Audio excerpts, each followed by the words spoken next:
এই যে আমি পুরো ভূতের গ্যাং নিয়ে বেরিয়েছি। হ্যাঁ, এদের দাবি হচ্ছে আমি ওদেরকে কোনোদিন খাওয়াই না।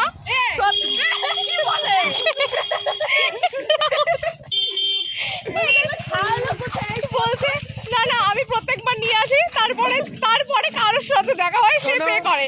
এখানে যে মোমোটা ছবি ভিডিও ক্লিপ দেখলে আজকেও খাওয়াইনি, আজকেও মোমো খাওয়াইনি।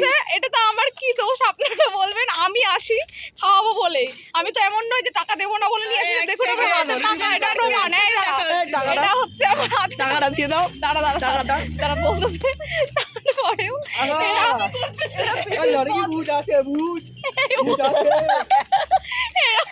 আমার পেছনে আমার প্রেসিডেন্ট স্পন্সর করার জন্য আমার পেছনে ও আমার ফটোটা দেখা আমি ফেসবুকে কি করেছি, আমি নাকি ভূত। এত কিউট একটা দেখতে একটা মেয়ে। এই মারো